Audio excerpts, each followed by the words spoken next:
There's so many different ways to pluck the string.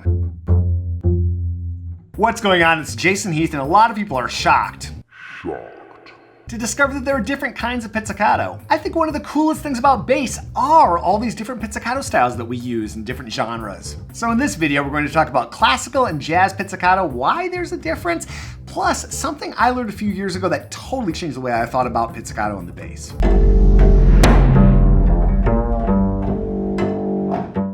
Okay, let's talk about classical pizzicato. For me, the key word is dry. I'm thinking kind of like a timpani sound, a little bit of ring, but a nice, precise attack.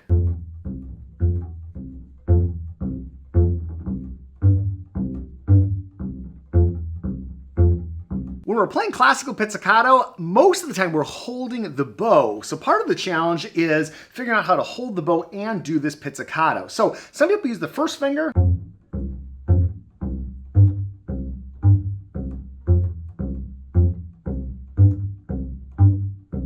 Some people use the second finger. The only problem is it kind of looks like you're flipping people off with the second finger, but I actually prefer that for the French bow.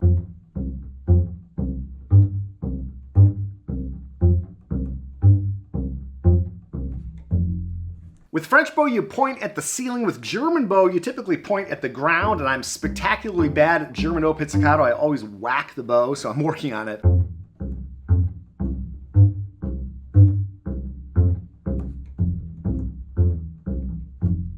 I think the biggest difference between your standard classical pizzicato and your standard jazz pizzicato is that you're not looking to get that fingerboard noise for classical pizzicato.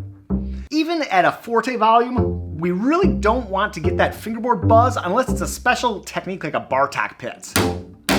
Pizzicato is a huge topic, and there are all sorts of sub-styles of pizzicato. We can play really close to the left hand, get this different kind of sound. We can play more in the middle of the fingerboard. This is where I typically pluck. We can get more of a focus sound if we go way down near the bridge. So it all depends on what you're trying to do. Lots of different sounds you can get. But the main characteristic for your standard type of classical pizzicato is that dry attack. Next up is jazz pizzicato, and if you're digging this video, consider giving it a like or subscribe. It really helps the channel grow. In jazz pizzicato, typically we want a little bit of definition on the beginning of the note and actually hearing our finger land in the fingerboard, go against the fingerboard, getting that thumpy, resonant, kind of woody sound. That's what we want, typically. I was just realizing as I was editing the video that I didn't talk about one of the important things, which is how your thumb is oriented in these two different styles.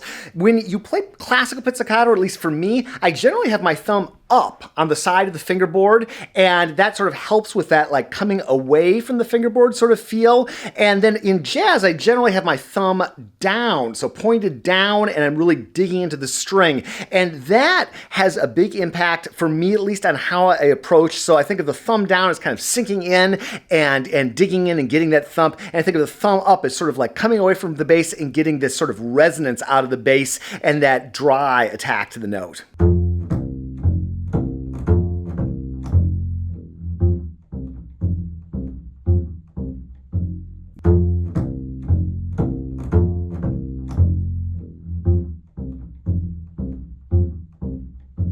Now you might ask, why is there a difference? And it's a huge topic, and sometimes in classical we're going to do a jazz Pitz, and sometimes in jazz we'll do a classical Pitz.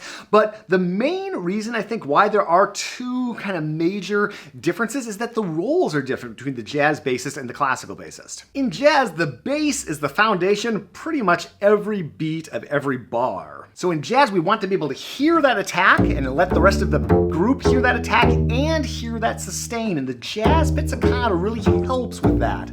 Just like jazz is a broad term, classical is a broad term too, so we're just talking generalities here. Sometimes we absolutely are the foundation, but sometimes we're joining up with the rest of the string section, or maybe with the woodwinds, or maybe with the brass or the percussion. We're constantly joining these different groups to create the foundation, or to create long pedal tones, or all sorts of different other roles that the bass can play. The other big thing is that in much of classical music, anyway, we are part of a bass section. We're not the one bass player locking in with the drummer, giving the foundation, we're part of a whole, part of a bass section, and blending with the classical pizzicato is just easier than it is with the jazz pizzicato. There are exceptions to all of this, of course, and a great one is classical pops concerts. A lot of the time, you put the bow down and you're playing an entire number pizzicato, and you're getting that jazz pizzicato. Even in a bass section, we want that woody sound sometimes. But if we're talking Mozart, Beethoven, even Strauss, typically we're going to go for that drier sound that the classical technique provides. Here's that tip I was talking about.